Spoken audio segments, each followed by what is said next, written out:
So Jesus was once asked the question, who is my neighbor? And somebody was asking him that question to justify who they had to love, but not really who they had to love, who they didn't want to love.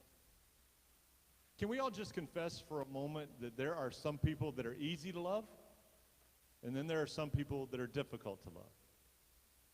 Does anybody have family in here? Even among family, there are those that are easy to love. Those are difficult to love. Our coworkers, there are some that are easier to love than others. So when we think about that question, who is my neighbor, do we ask that question to justify who we're to love and who we are not to love? I want this morning to begin this series of not who is my neighbor, but loving your neighbor, and what that actually looks like. What it actually looks like to love your neighbor, but I believe there's a secret ingredient that we have to start with, because if we don't start with this, we'll never get to where we're going. So in Romans chapter 10,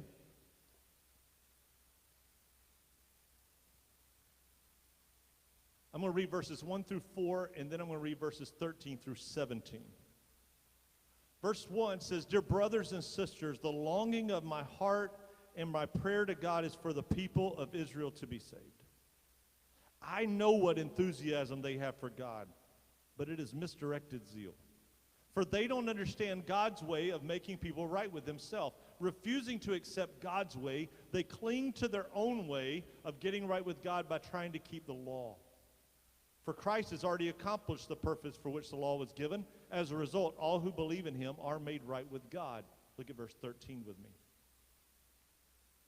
"For everyone who calls on the name of the Lord will be saved. But how can they call on him to save them unless they believe him? And how can they believe in him if they have never heard about him? And how can they hear about him unless someone tells them? And how will anyone go and tell them without being sent? That is why the scriptures say, how beautiful are the feet of messengers who bring good news. But not everyone welcomes the news. For Isaiah the prophet said, 'Lord, who has believed our message?' So faith comes from hearing, that is, hearing the good news about Christ." In 2023, in a survey, 32% of Americans reported going to church on a regular basis. Now that's any kind of church, but 32% of Americans reported going to any kind of church on some type of regular basis. They could have meant monthly, they could have meant weekly. We know from other surveys they didn't mean weekly. So 32%, that is down from 44% in 2020. So in 3 years we have had a dramatic drop of 12%. 28% of Americans claim no religion. Statistics, they call those people the nones, N-O-N-E-S, not the other kind of nuns, all right? N-O-N-E-S, that they have no religion at all. Now, why do I say this to you? Because I tell you all the time about the one study that said 53% of Americans will never go to church once in their life. 53%. That's more than half. And we've approached the question before that was posed to us by John Maxwell one time in a sermon we listened to.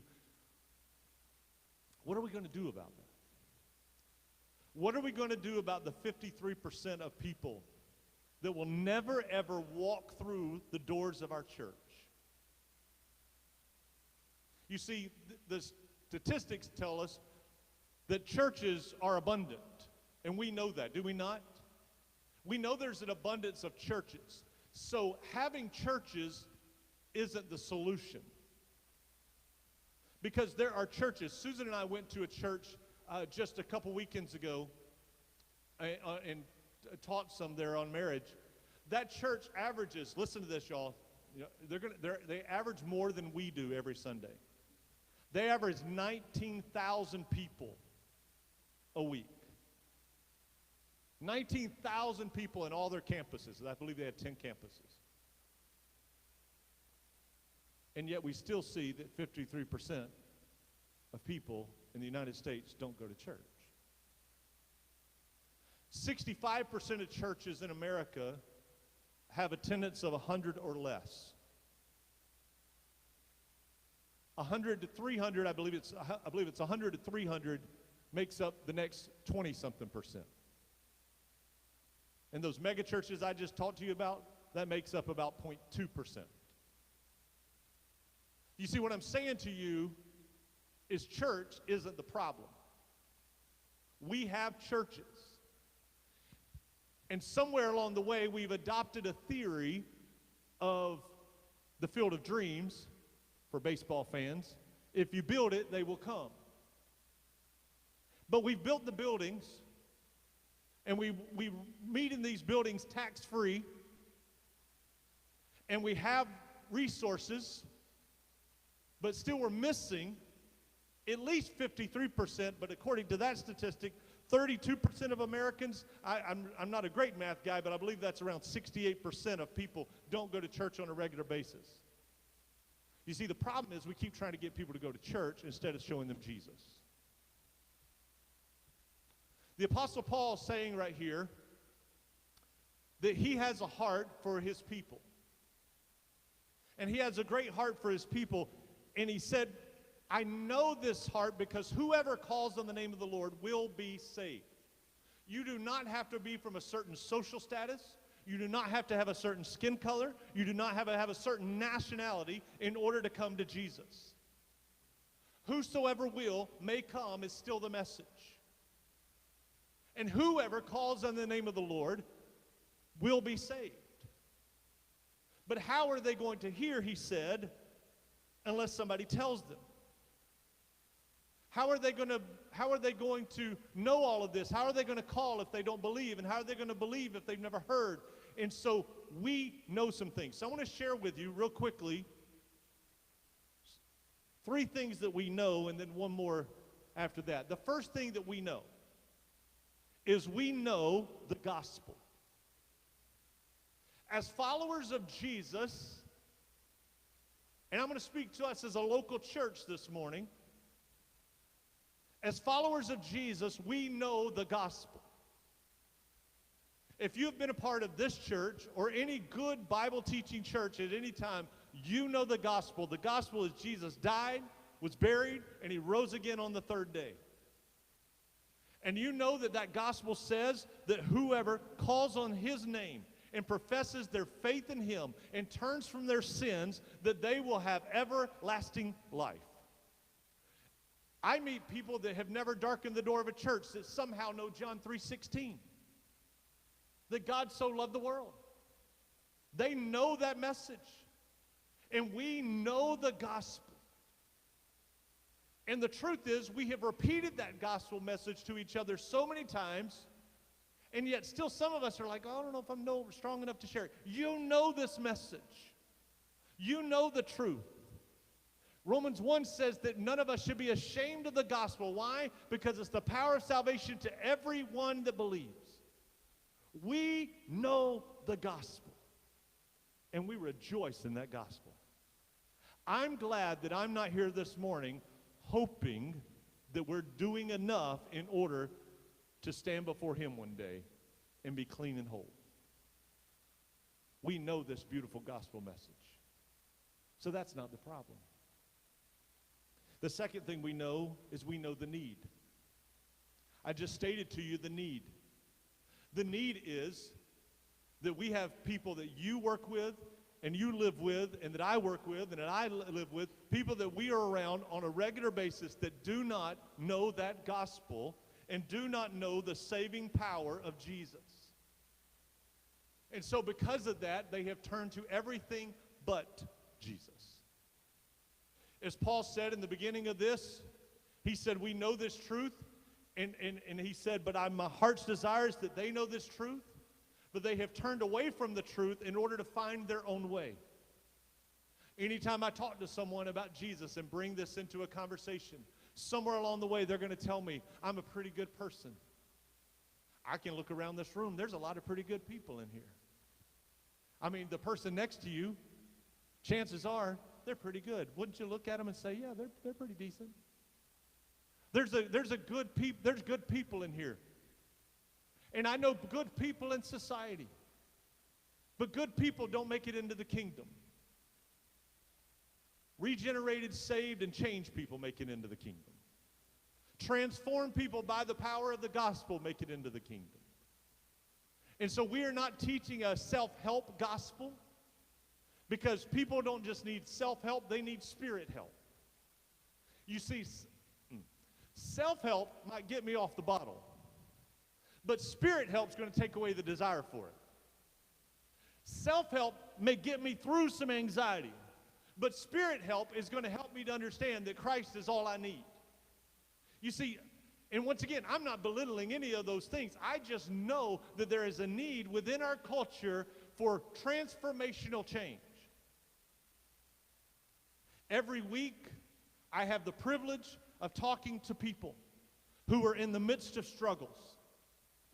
And there's so many times, like the other day, when I just say, you know what the need is right now? The need's not that you need to be a better husband or you need to be a better wife. The need, that's not even the need right now. The need right now is you need Jesus.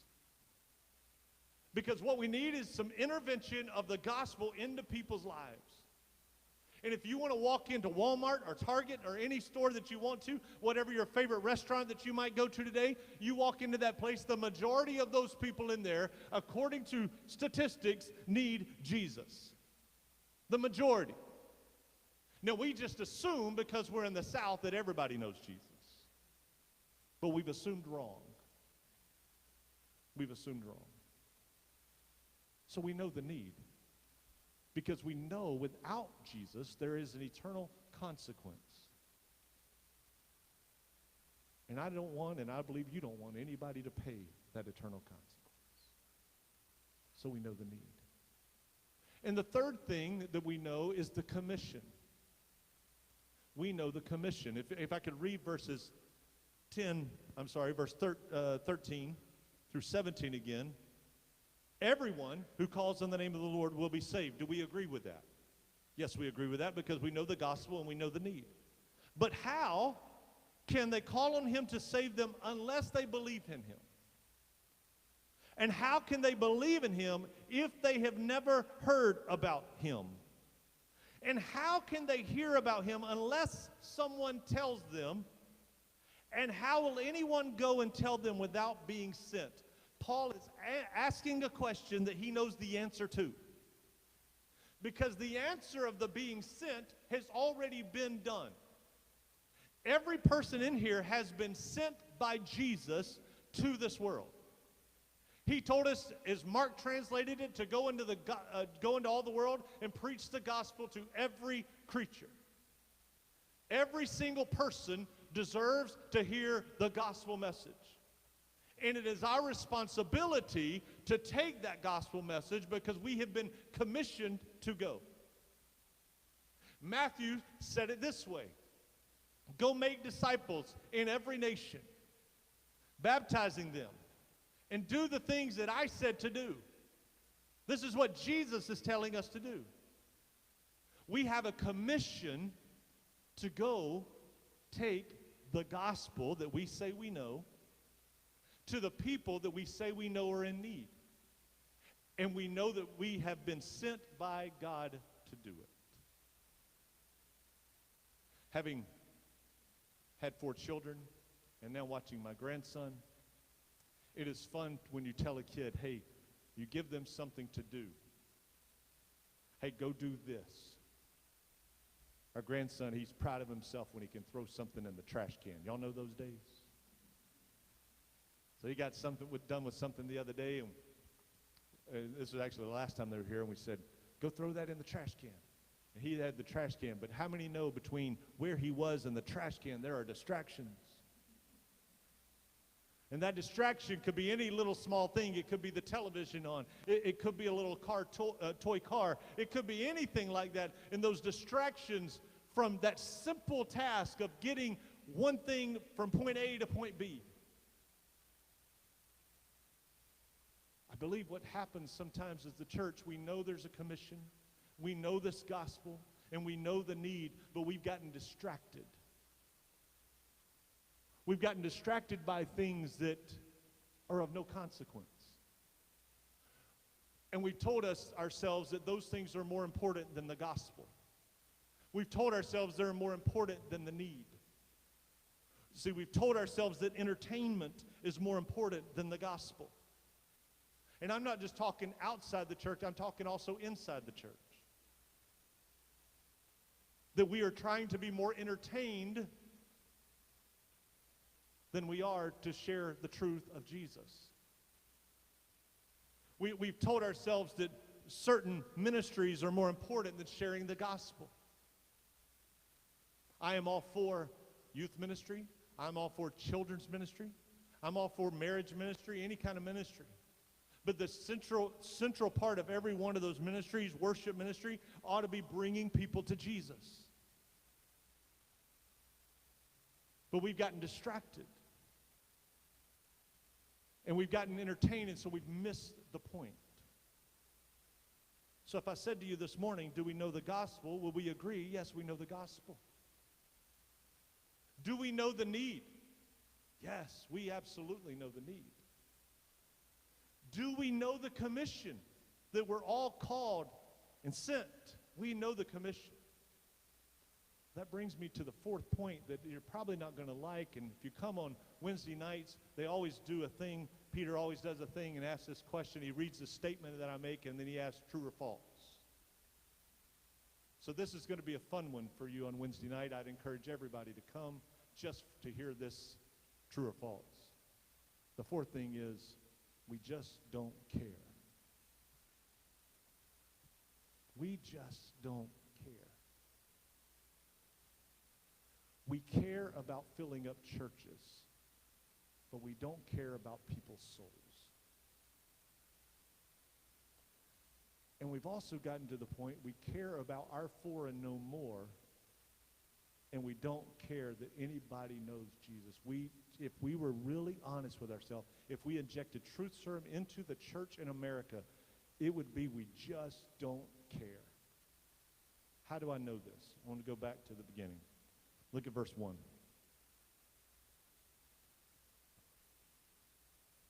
Dear brothers and sisters, the longing of my heart and my prayer to God is for the people of Israel to be saved. The King James is ringing in my ears. Brethren, my heart's desire and prayer, my heart's desire and prayer to God for Israel, these are his people, is that they may be saved. I want to ask you this question, and I'm convicted with you, okay? So don't think this is gotcha moment. When's the last time that as the church of Jesus, we have begged God and wept over our community that doesn't know Jesus? When's the last time that we were so concerned that we literally could not sleep at night because we wanted God to save some people on our job, God to save some people in our family, God to save some people in our community, where that was our primary concern? Could we say, and our prayer is that as we go through this, that we can say, brothers and sisters, my heart's desire and my prayer to God for our community is that they may be saved. Why? Because if I could go on, verse 2, I know what enthusiasm they have for God. Can I say it about our community? I know what heritage our community has with God. You see, in the South, everybody knows about God. And everybody says they know God. So if you ask somebody, do you know God? They're going to say yes. Do you know Jesus? They're going to say yes, because most of the people in our community do. Just like him, they have a zeal. There's something there. They know something about God. How do I know that? Because some of the roughest people I've ever met that want nothing to do with God, as soon as something difficult happens, they come to you and said, hey, could you pray for me? There's something in them that knows that there is a need for God. You see, it's all the way back in Ecclesiastes. God has put eternity in their hearts. They know something is bigger. I've stood at the funerals of the families that don't know Jesus and watched their faces and just the questions that they have. This is what's going to happen to me when that's me in that casket. So there is a need, and there is a knowledge of that need. But it's misdirected. I'm a good person. I'm a pretty good person. I don't lie, cheat, and steal much. At least I don't lie, cheat, and steal as much as the next guy. I'm okay. But when's the last time we prayed and wept over that? If you read on, verse 2, I'm going to read it again. I know what enthusiasm they have for God, but it is misdirected, for they don't understand God's way of making people right with himself. So what is God's way of making people right with himself? It is that gospel message of Jesus. My challenge to you this morning is not that we go find the 53% and get them coming to a building. My challenge for you this morning is that we go and find the 53 or maybe more percent and tell them about Jesus. You see, when people come to know Jesus, they want to be in community. You will not have problems growing a congregation if people are knowing Jesus. But as soon as we start making it about the building and the church, we miss the gospel. You see, church attendance is in rapid decline, not because there's not enough churches and not because there's not enough good resources. It's in rapid decline because we've forgotten the gospel. And we just keep inviting people to church instead of inviting them to Jesus. And our churches have just become these big cathedrals of emptiness even when they're full.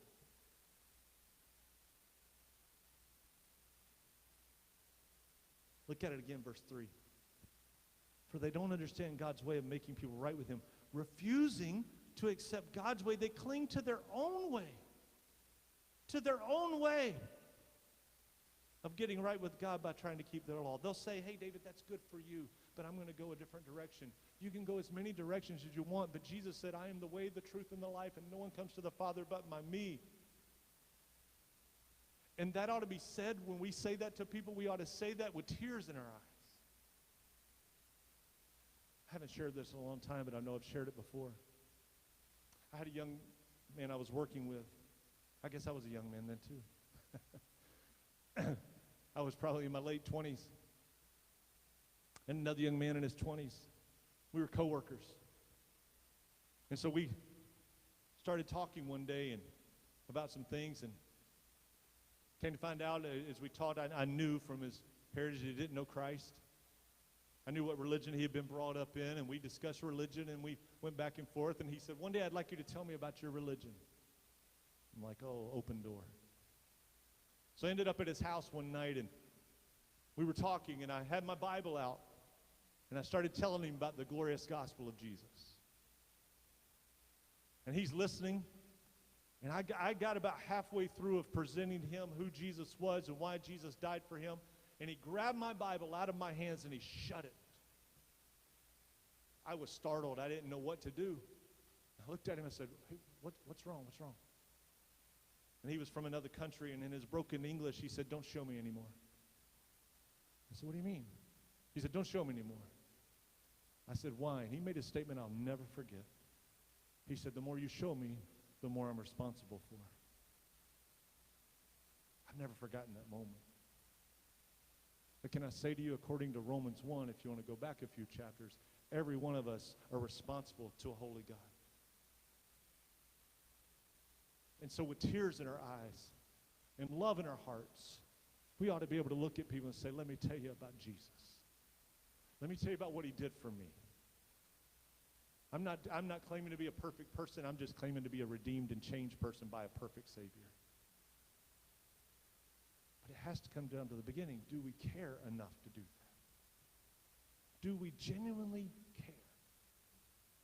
You know, there's some things I just don't care about. But just honestly. There's some things you could bring up to me and I just don't care. If you said to me, hey, today we're going home and we're going to watch hockey. I have a son-in-law that loves hockey.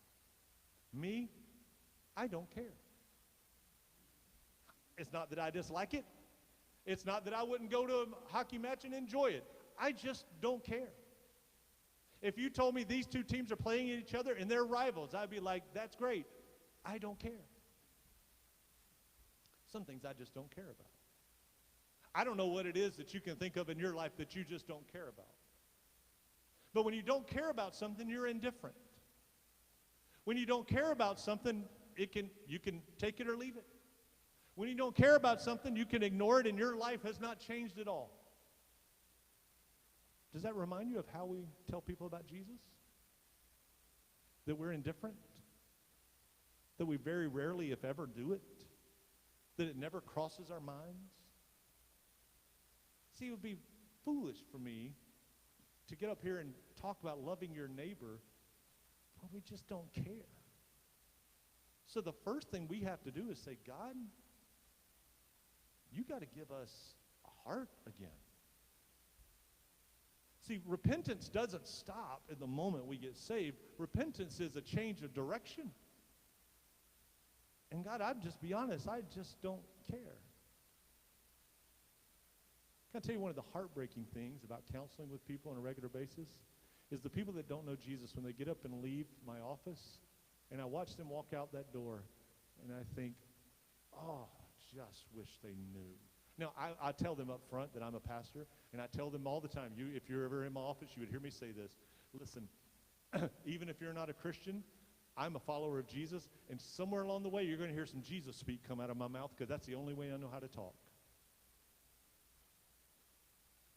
And so they're hearing Jesus, they're being introduced to Jesus, but you don't know how many times my heart breaks because they just need Jesus. Are we concerned? Do we care? Because can I say to you honestly, this is going to be really direct, all right, so just blunt. If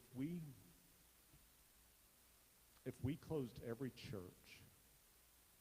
where the majority of the people didn't care about reaching the lost, we would probably have to close just about every church in America. That's just the truth. And I'm not saying it's about a house church, a small church, a mid-sized church, a mega church. I don't care what names you want to give it. I'm talking about, do people really care about reaching people with the gospel? And if we had to have a percentage of how many of us have wept over people that need Jesus, and can say, brethren, my heart's desire and prayer for my community is that they be saved, would that be any of us? And until we get that heart and that desire, it means nothing. Last week, we were standing on the stage, and I had Kathy on this side and John on this side, and John started talking about Costa Rica. And John's a tough dude. But if you want to see John start weeping, start talking about Costa Rica. Why? Because he's got a heart for it. And I'm not pinning any roses on John this morning. I'm just saying I've seen his heart. I've seen his heart. Do we have that kind of heart, or do we have to wait till we get to a foreign country to have that heart? God's put us here for a purpose and a reason. This community needs Jesus. There are more people that don't know than do know. I'm going to share. I want to share this. What time is it? Okay. I'm going to close with this. How many of you have ever started any kind of business? Any kind of business, all right? Or how many of you have ever sold something? Tried to sell something to somebody, okay. One of the things that happens when you're trying to sell something or start a business is you usually start with people in your immediate circle, right? I need to start. And so people like me, and by the way, I could have thrown fundraising if you ever tried to raise funds, all right? You usually start with your immediate circle. And here's what you know. You have an immediate circle, but you can burn out that circle. Everybody know that? And so I was talking one day about starting some stuff, and I kind of got like, well, I only know so many people. I don't really have a big, window of people to work with. And I was watching a guy that I know, he was teaching, and he said this statement, and it just stuck with me. He said, there's more people that you don't know than you know. Would everybody say that's true? I mean, there's about 8 billion people in the world, right? So there's more people that you don't know than you know. And I got to thinking about that. So if I'm going to sell something or start this business, I need to find the people that I don't know, not just the people I know. And so I was thinking about that over a few days, and then I was coming home from Jacksonville one day, and I was on 95 in Jacksonville, right around University, between Butler Boulevard and University Boulevard, if you know where. Here's what you can know about that part of the 95. You're probably going to sit there a little bit, certain times a day. And you might even get run over. We're packed in there. So I'm sitting there one day, traffic going south is not moving. Traffic going north is not moving. And of course, I being the patient person I am, was like, thank you, Lord, for giving me this time to commune with you. That's not what was happening. But I looked at all those cars, and I was like, man, look at how many people. And then all of a sudden it hit me. What that guy said was true. There's more people right here that I can see that don't know me than know me. What if we took that same concept into spreading the gospel? There's more people you've never told about Jesus than you've told about Jesus. There's more people in this community that don't know God than do know God. Say, Pastor David, there's churches on every corner. We've tapped this community out. I disagree. People need Jesus. So the question, before we can move any further, and the challenge I give you this week is, do you care? Do you care? Because if you care, something has to